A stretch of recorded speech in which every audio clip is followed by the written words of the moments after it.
Estamos de regreso acá en Despierta con CDN. Gracias a ustedes por estar con nosotros y queremos darle las gracias además a Francisco Álvarez Martínez, abogado, especialista en Derecho Penal, entre otros muchos procedimientos, que está con nosotros esta mañana, que lo sacamos de su cama, pero él nos dice que bueno, que está activo en estos días.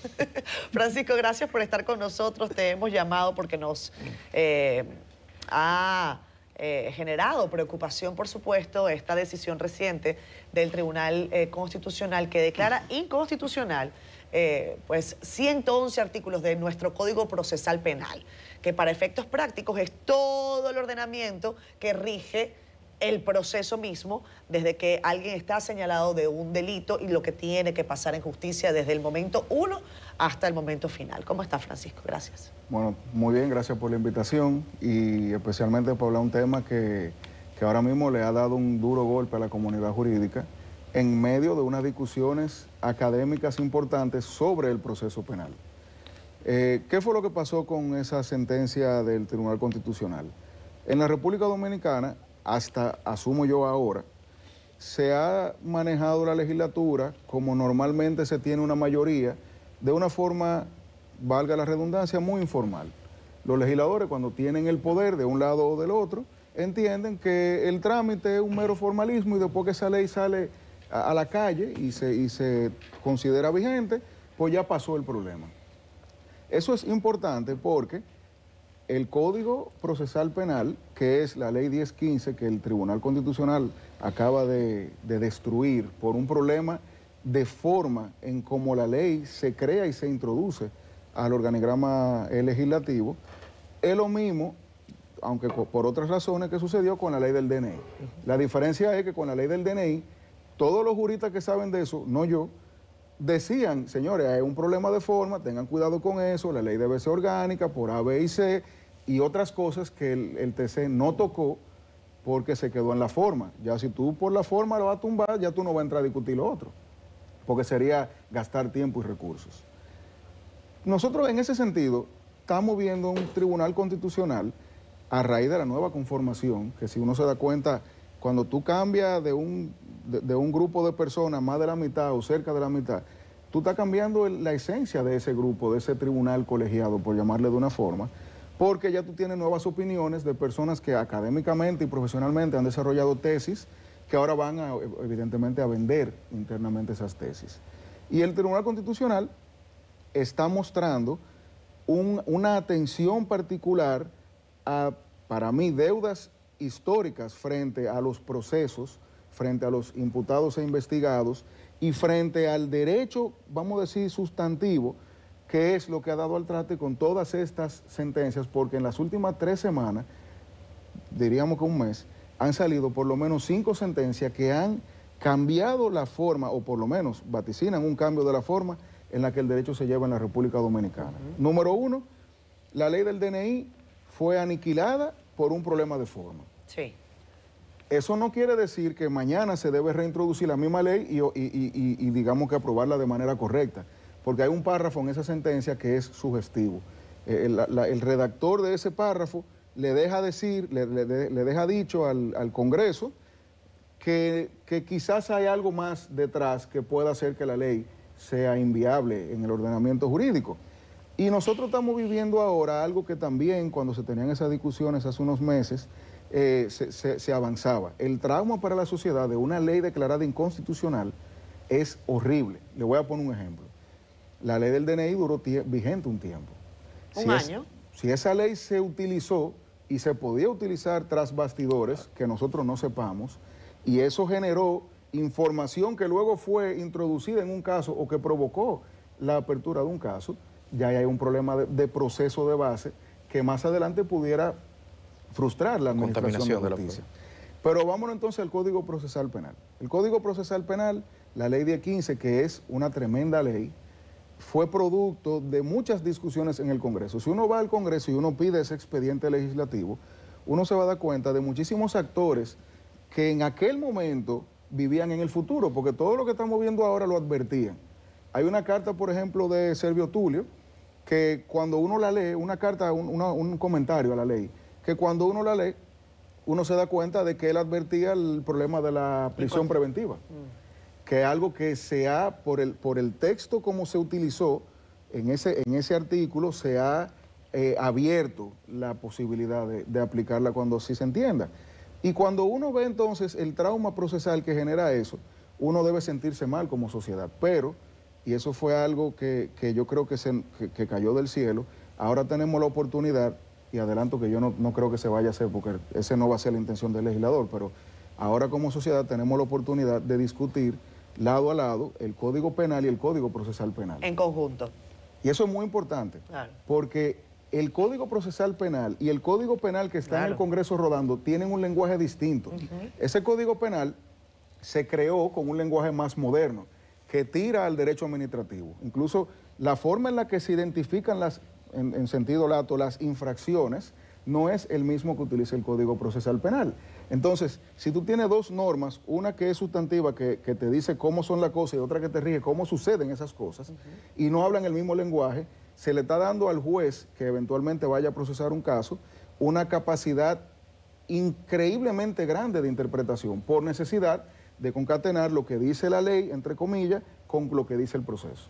Francisco, estos 111 artículos declarados inconstitucional por aspecto de forma, ¿cómo eso se va a traducir ahora en 2025 en los procesos que están abiertos, los procesos incluso por abrirse, desde el punto de vista de la llevanza de cada uno de los casos? ¿Cómo se impacta al imputado? El Tribunal Constitucional le dice al legislador, te voy a dejar la ley viva un año. Ese tiempo, en teoría, nada cambia. En teoría.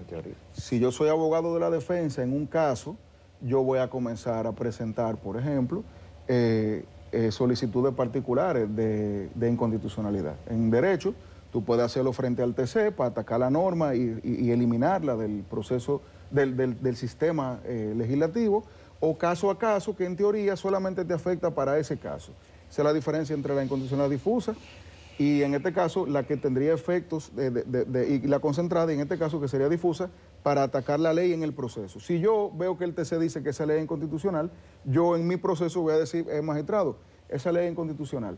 Y hay que ver cómo eso se va a manejar, porque ya el TC se refirió. Entonces, en teoría nada cambia, pero en la práctica eso es una gran herramienta para los actores en un proceso penal, donde van a poder comenzar a tratar de deducir algún tipo de sanción en contra de esa ley que le beneficie en el caso, y volvemos a lo que hablábamos ahorita. Ese es el gran trauma de este tipo de situaciones. Ojo que una cosa, que hemos estado hablando de 111 artículos como que es que fueran 300. O sea, no, la ley 1015 tiene 111 artículos, por lo tanto declara inconstitucional la ley entera. Nos quedamos sin ley 1015 y caemos en el del 2002, en teoría, que es el que se modificaba con esa ley. Exacto. En teoría, si pasa el tiempo y no se modifica nos quedamos con nos quedamos con el código del 2002, que ahí tendríamos un problema que yo no me imagino que pudiéramos llegar a eso, porque eso sería una bomba nuclear al sistema de justicia, que no solamente va a afectar los casos mediáticos o los grandes casos,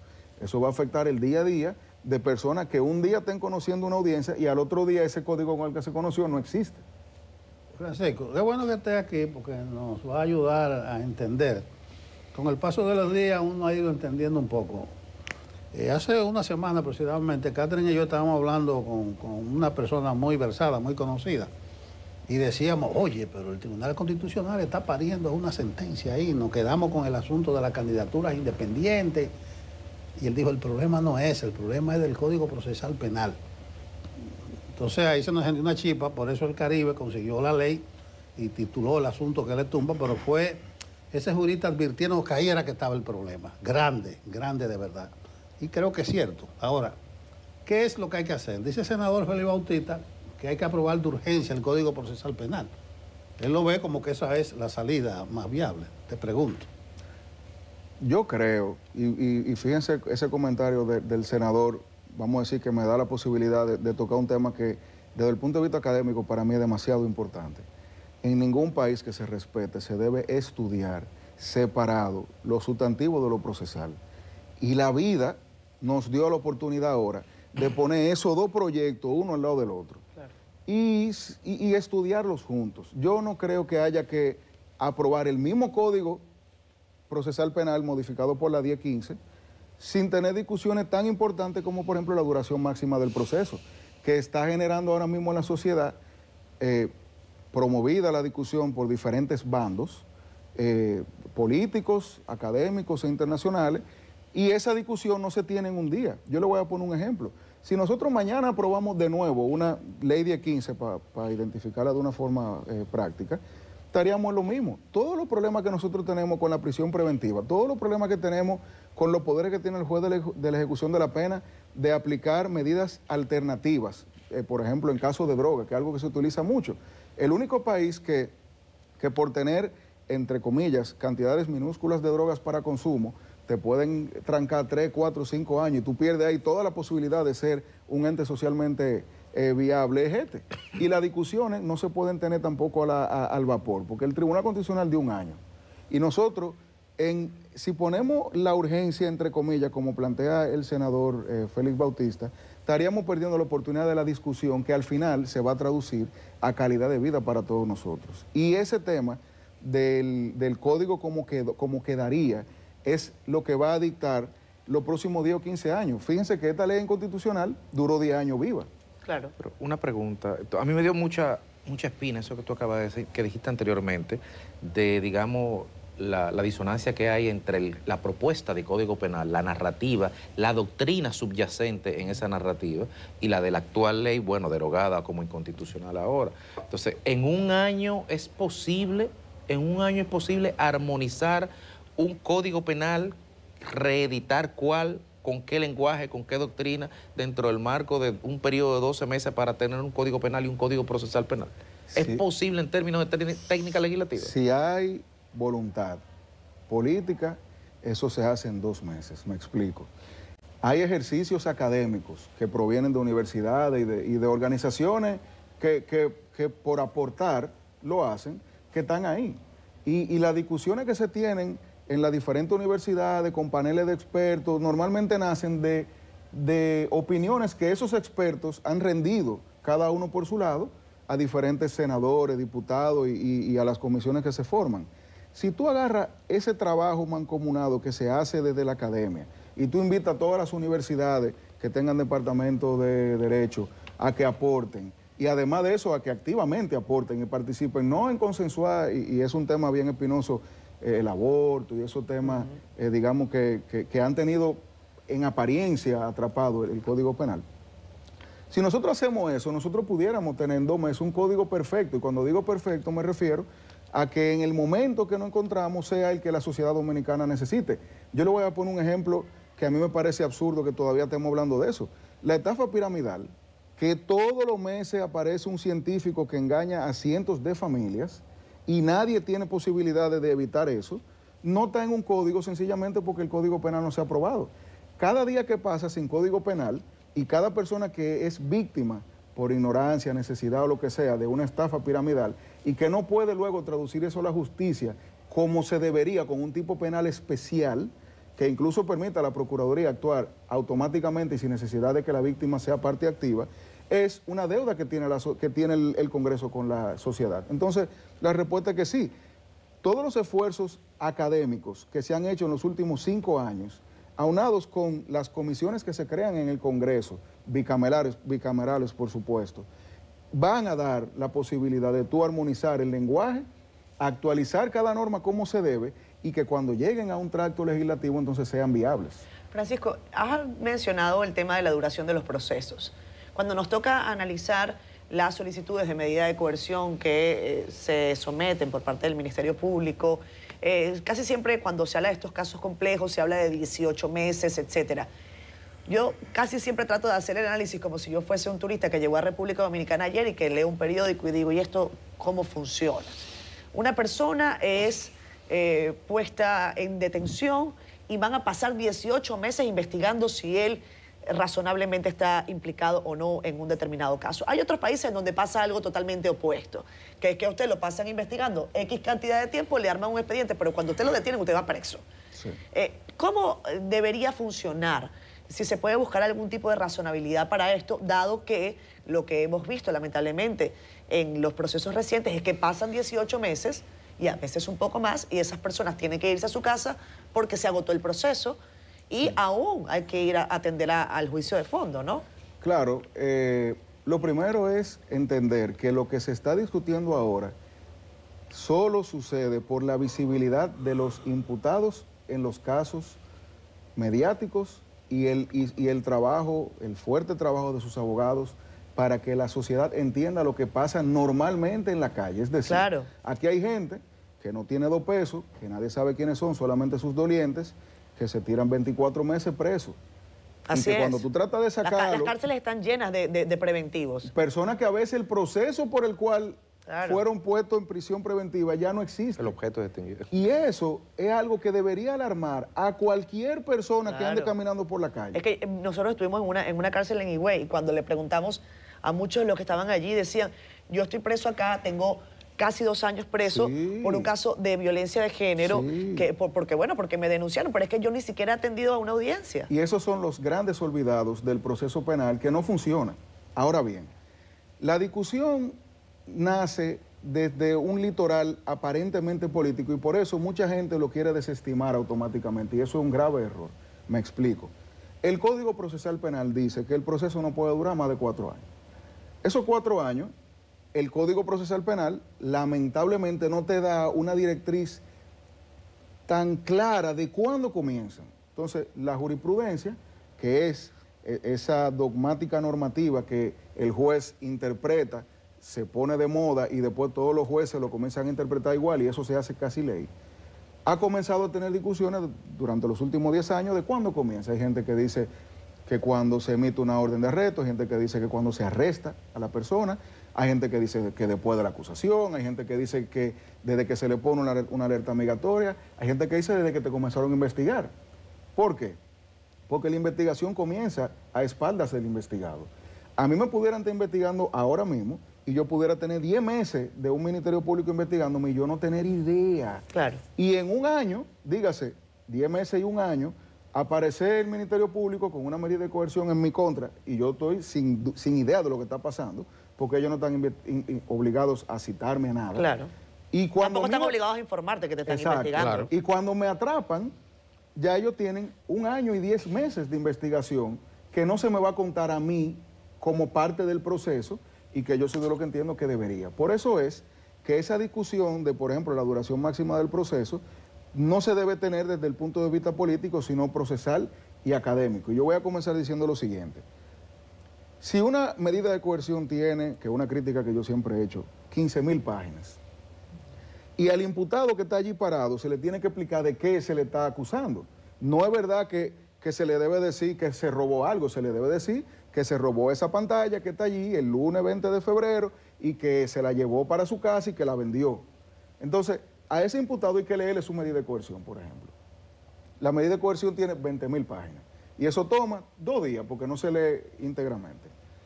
Cuando esa persona cuando el Estado acusa a esa persona, que se va entonces a lo que es la medida, la audiencia preliminar, que es como se concibió originalmente, un filtro entre el imputado y el juicio de fondo. Ese juez de la preliminar es el encargado de decir si ese caso vale la pena tanto para que ese ciudadano pase a lo más horrible que le puede pasar a un ser humano, que es la penuria del proceso penal. En esa medida intermedia, esa audiencia preliminar, la acusación se tiene que leer íntegramente. Y ahí hay una discusión, que mucha gente que no quiere que eso suceda dice, no se tiene que leer íntegramente, pero cuando tú vas al código, el código te dice que se lee y cuando tú vas a la preliminar te dice que se aplican las reglas de fondo, que dice que se lee. Claro. Entonces ahí nos hacemos la pregunta, el problema es el tamaño de la acusación o que se lea. Pero ahí vamos a otra discusión todavía un poco más interesante.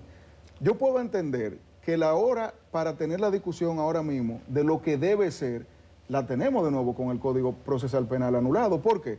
Porque yo entiendo que en una audiencia preliminar no se tiene que leer con punto y coma como se lee. Señor, ustedes oyen eso son 3 meses leyendo, que hay que buscar 15 personas porque no hay forma que un ser humano lo pueda hacer. No hay garganta que aguante. Leyendo con punto y coma, cuando el código lo que te obliga es a tú decirle a la persona ¿de qué se la acusa? El qué, el cuándo, el cómo y el dónde. Pero a veces, de la lectura de esos mismos documentos, un documento de 15.000 páginas, acuérdense que cuando uno oye el caso X, que hay una persona que quizá es la que más estelaridad le da al caso, hay 60 gente abajo que quizá fue que caminaron y pusieron un clip en una mesa. Esa persona tiene los mismos derechos que aquel, y esa persona a veces no, en ese mar de información no tiene forma de saber de qué se le está acusando. Entonces, la discusión de la duración máxima, de la prisión preventiva, de cómo se debe contabilizar eso a favor o no de un imputado, porque ahora se cambió un criterio en la Corte con el caso de los tucanos, que una Corte dijo que el tribunal que declaró la extinción penal, de la acción penal, debió sobreseer porque había un recurso de casación, y al no sobreseer falló erradamente al declarar la extinción de la acción penal, lo cual en mi criterio personal, con respeto obviamente a los jueces que tomaron esa decisión, a mí me parece que es una locura, porque la extinción de la acción penal es una de las garantías más importantes del imputado a no vivir bajo el yugo. Señores, miren, cuando un imputado, no el grande, los chiquitos que están abajo, tenga un proceso de eso, todos los bancos le cierran la cuenta. Claro. No tienen una tarjeta de crédito. No pueden trabajar menos que tengan empresa propia. Y para tener empresa propia tienen que usar terceros porque nadie hace negocio con ellos.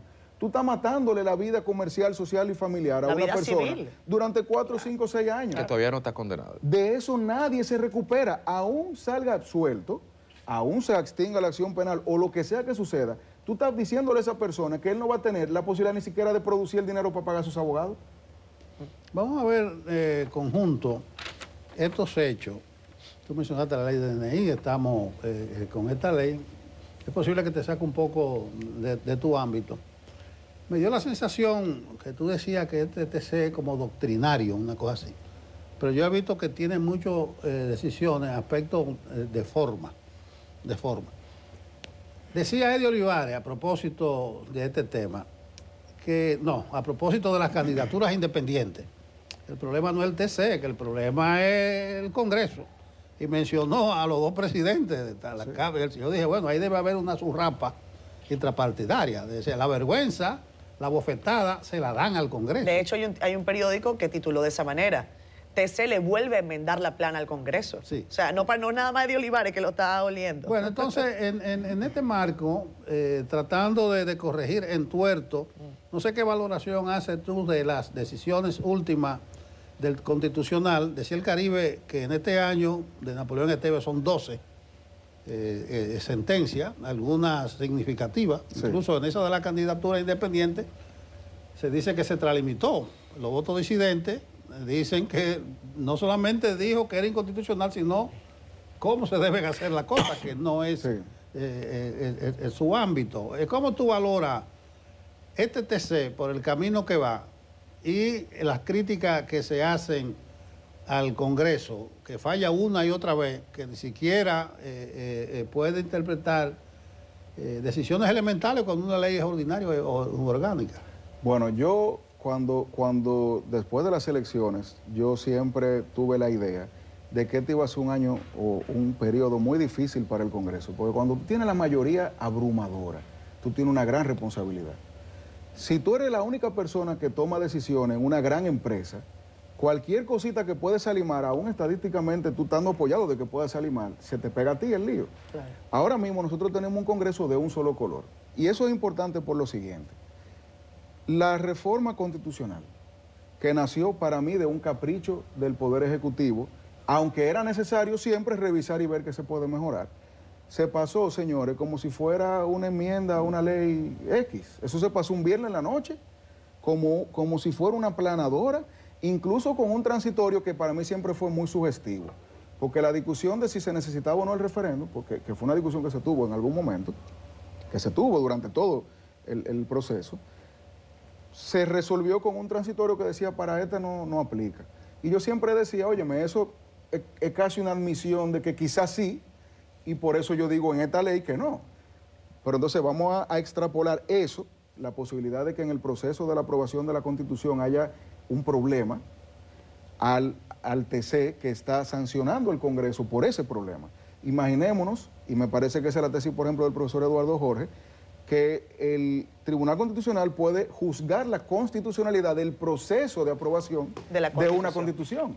Entonces, yo sí creo que esa mala práctica de informalidad, de que yo tengo el Congreso de un lado y puedo comenzar a tirar leyes como yo entienda, se acabó. porque la sanción legislativa del Congreso, cuando te anulan una ley por problemas de forma, que señores, es lo más básico, o sea, es como dice el meme, you had one job, o sea, es como un checklist. ¿Hay derechos fundamentales? Sí. Entonces debe ser orgánica ya. ¿No hay derechos fundamentales? No, entonces puedo elegir. Y si lo hago, entonces eso es algo que cualquier estudiante de derecho pudiera tener. Ahora, cuando se superpone a la viabilidad y la legalidad de la norma el capricho político, y tú a eso lo anclas con una mayoría casi absoluta en ese órgano legislativo, tenemos uno de dos escenarios. O sucede lo que está sucediendo ahora, que es que el Congreso está recibiendo duros golpes. Y número dos, tenemos la posibilidad de que el Congreso aprenda de sus errores y diga, miren, ahora vamos a tener que portarnos mejor en eso. Pero Francisco, me pareció, y con esto concluyo porque sé que tenemos poco tiempo, que es interesante que amplíes sobre ese particular que tú dices, parte de la tesis del profesor Eduardo Jorge, y es que el Tribunal Constitucional podría declarar inconstitucional el proceso que llevó la reforma. ¿Qué pasaría en ese caso? Bueno, yo no me imagino un Tribunal Constitucional haciendo eso. ¿Qué pasaría ahí? Ahora, imaginemos... Porque es más o menos lo que está pasando ahora, ¿no? La caja de Pandora. Tienen un año para volver a hacer la Constitución. Esa Constitución, acuérdense que con esa Constitución se va a elegir al próximo procurador, que se vendió también como que eso era la panacea de la justicia y que de eso dependía la independencia, lo cual no es cierto. Otro capricho. Sí. Ahora bien, imaginémonos que existe un mundo paralelo, no este, donde el Tribunal Constitucional dice que esa Constitución se aprobó de manera errónea y en consecuencia, desde arriba por la forma, se la lleva de encuentro. Eso sería una locura. ¿Hay jurisprudencia en otros países de eso? ¿O estamos en el ámbito teórico? Yo estoy teorizando como si estuviéramos viendo una serie en Netflix, porque no me consta ni lo sé. Ahora, en un escenario como ese... Pero dice, ese, pasa en la vida real. Pero si tuviéramos un escenario así en un mundo paralelo, no solamente sería la Constitución y el capricho, como yo lo veo. Estaría vinculado a eso quién es el procurador, claro, la modificación del Consejo Nacional de la Magistratura desde el punto de vista de sus miembros, y de ahí se van a elegir, de la Suprema se eligen creo que 5 o 6 jueces ahora. Entonces, lo que digo es que el impacto de eso en el tiempo es tan importante que nosotros pudiéramos tener, que no creo que lleguemos a eso por eso, porque sería muy traumático, un escenario donde el efecto dominó sería increíblemente lesivo para la administración de a lo mejor en cuanto a eso, a lo mejor el presidente recalcula y dice, no, mira, quítame ese que yo sí voy.